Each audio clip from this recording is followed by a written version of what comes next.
Teman-teman yang dirahmati Allah Subhanahu wa taala, seperti yang disampaikan tadi oleh Kak Buni dan Kak Dika, bahwa pembahasan kita pada malam ini tentang bagaimana cara kita untuk membooster iman kita. Dalam kondisi iman itu memang selalu labil, dan kita tahu tentang iman yang yazid wa yanqus, bertambah dan berkurang itu, maka solusinya harus di charging. Dan salah satu cara untuk mencharging iman adalah duduk dalam majelis ilmu. Majelis yang di dalamnya kita belajar iman, kita belajar ma'rifatullah, mengenal Allah, kita belajar, kalau bahasa saya yang paling gampang itu belajar melibatkan Allah dalam kehidupan kita. Karena kalimat ma'rifatullah, akidah, tauhid dan seterusnya adalah kalimat-kalimat yang mungkin perlu diterjemahkan agar kita faham maksudnya apa sih mengenal Allah itu. Apa maksud dari akidah dan tauhid? Apakah sekedar teori?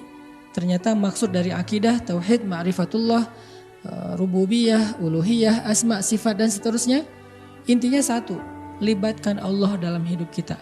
Karena kalau kita cuma tahu Allah tapi nggak dilibatin, itu belum ada akidah, belum ada akidah itu kayak akad, belum ada hubungan gitu, belum ada ikatan antara kita dengan Allah. Maka dalam majelis-majelis ilmu seperti ini, kita ingin ngecas iman kita dengan ayat-ayat, hadis-hadis, nasihat-nasihat dan hikmah-hikmah tentang Allah.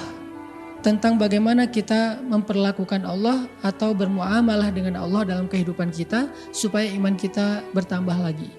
Dan indikasi dari bertambahnya iman adalah bertambahnya amal solih. Jadi kita nggak bisa mengatakan iman bertambah kalau amalnya gitu-gitu aja. Nggak bisa dikatakan iman itu yazid kalau kita tidak berkurang dosanya, bertambah pahalanya. Itu tidak yazid. Jadi iman itu di-recharge, indikasinya adalah bertambahnya amal solih. Bahkan pertambahan amal solih itu tidak hanya sedikit, tetapi dia nambahnya itu kerasa banget gitu, gairahnya, semangatnya. Itu berarti memang majelis ilmu tersebut adalah majelis iman, bukan sekedar majelis perdebatan.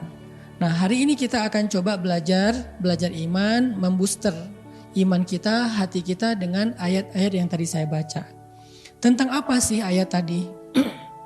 Ayat tadi bercerita tentang anjuran menyegerakan dan berlomba-lomba dalam kebaikan. Karena masalah kita seringkali itu banyak pertimbangan. Terutama dalam hal-hal yang kita kadang-kadang lagi futur, imannya lagi drop, itu biasanya banyak pertimbangan. Nanti aja, besok aja, ntar aja, tunggu aja bentar lagi sampai siap dan seterusnya. Menunda-nunda kebaikan itu justru akan membuat iman kita semakin drop. Nah, dalam kondisi ketika kita imannya lagi drop, maka kita harus sedikit nge-push diri kita melakukan hal yang kita sebetulnya males ngelakuinnya. Udah nggak usah banyak mikir, nggak usah banyak ngerasa, lakuin aja dulu. Toh insya Allah nggak akan nyesel kok. Nyesel nih saya sholat tahajud, enggak. Nyesel nih saya ke masjid, enggak. Insya Allah kalau kita nge-push diri kita melakukan kebaikan, itu gak bakalan nyesel. Beda banget dengan orang yang melakukan dosa. Ada hikmah ya, ada sebuah quote yang saya suka sekali. Lakukanlah kebaikan walaupun itu melelahkan, karena lelahnya akan hilang, tapi kebaikannya akan bertahan. Tinggalkanlah dosa walaupun itu kamu sukai atau menyenangkan, karena kesenangannya akan hilang dan dosanya akan tetap ada. Jadi lakukanlah kebaikan walaupun berat atau walaupun susah, karena walaupun lelah, karena lelahnya akan hilang tetapi kebaikannya akan tetap ada.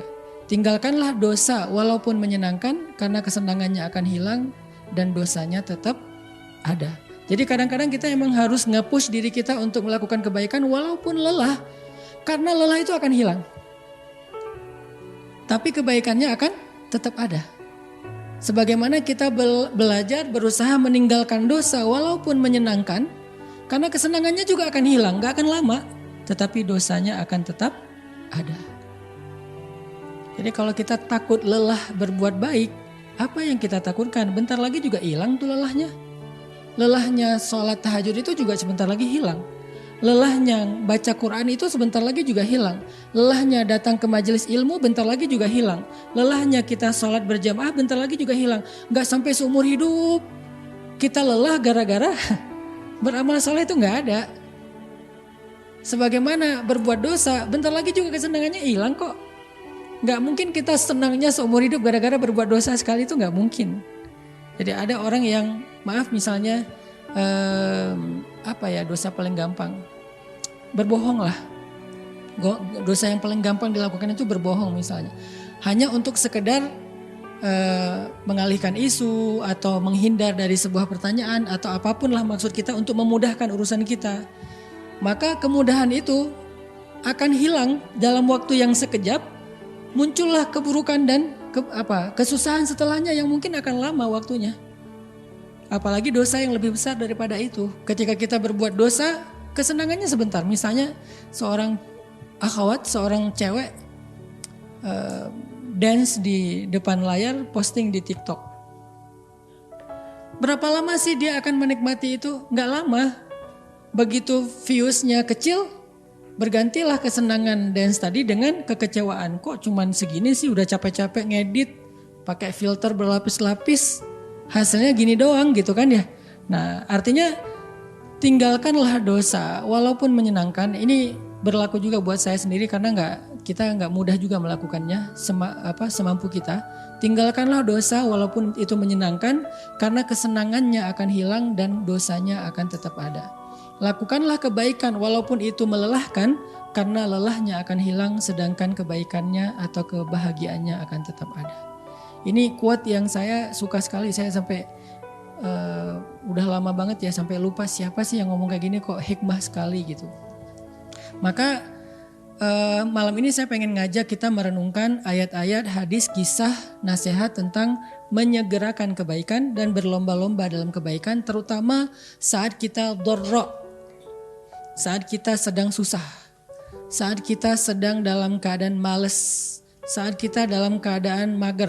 Pengennya santai-santai aja, gak mau ngelakuin apa-apa. Nah ini kita harus coba nge-push diri kita tanpa berpikir panjang, tanpa banyak pertimbangan, lakuin aja dulu selama itu masih wajar. Insya Allah kita gak akan nyesel.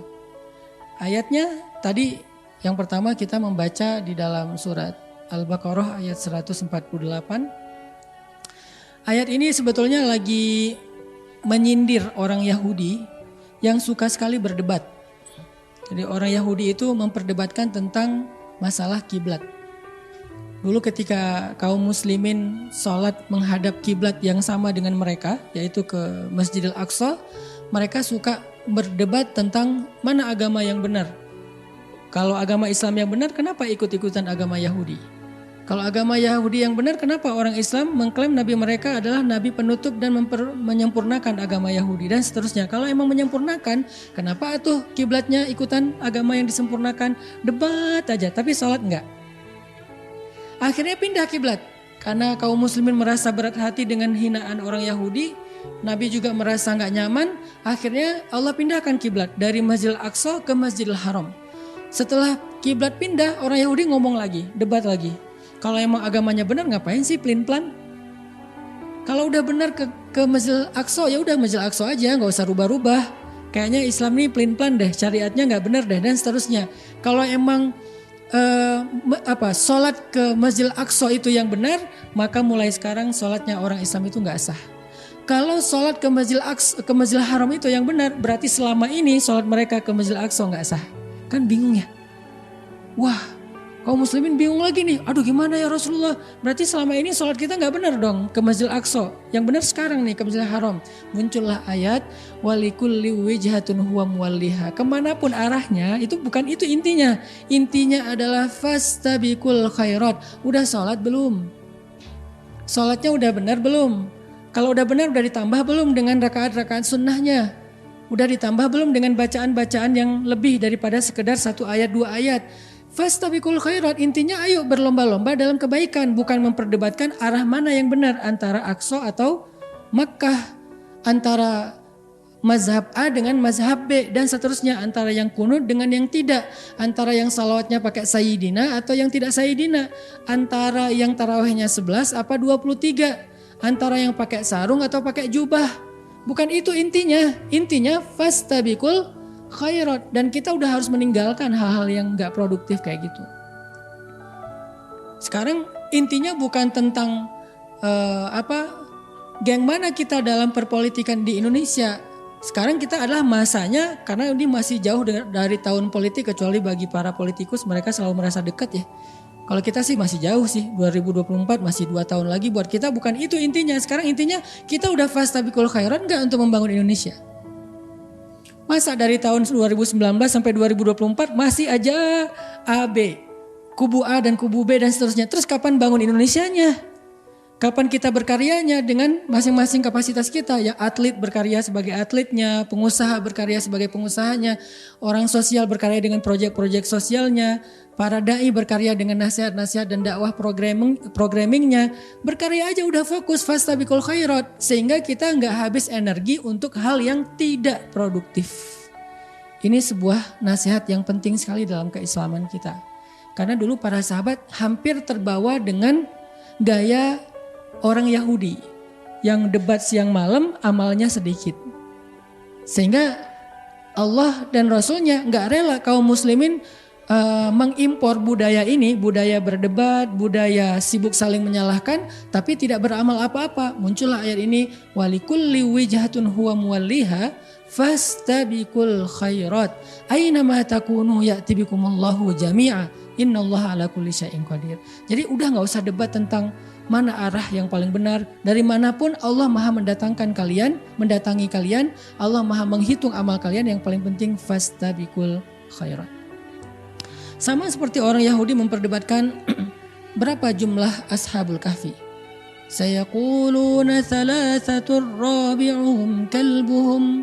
Ada yang bilang 3, 4 dengan anjingnya.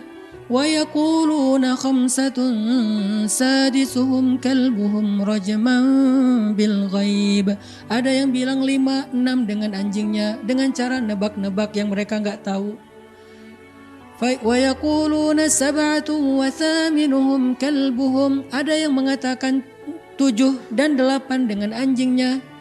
Katakanlah Allah lebih tahu jumlahnya. فلا تمار فيهم إلا مراء ظاهرا ولا تستفت فيهم منهم أحدا. Janganlah kamu mendebat mereka tentang hal-hal yang tidak terlalu berdampak kepada amal solihmu. Dan janganlah kamu meladeni mereka tentang jumlah-jumlah yang kamu tidak tahu. Intinya janganlah tumari fihim illa mira'an zahira, kecuali yang hal-hal yang mungkin sederhana aja, gak usah terlalu dalam. Yang tampak-tampak aja, gak usah terlalu diulik-ulik, karena itu tidak berdampak kepada amal solih. Siapa nama anjingnya? Jenis apa?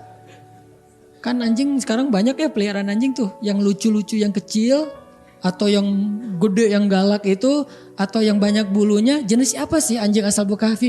Nyari terus, baca buku ini, cari di Google, cari di YouTube. Oh, saya nemu nih. Di mana Ya'juj Ma'juj dikurung? Kan banyak tuh hal-hal kayak gini kan cukup kontroversi dan akhirnya jadi rame kan di sosmed, nyari Ya'juj Ma'juj. Wah, ada tuh yang katanya apa, dinding dilihat oleh seorang turis, terekam kamera, kebuka, pas kelihatan terus tutup lagi. Itu tuh Ya'juj Ma'juj. Ada yang bilang lagi temboknya Zulkarnain itu adalah tembok Cina. Wah, dengan beragam interpretasi yang tidak berdampak kepada amal solih. Akhirnya terjebak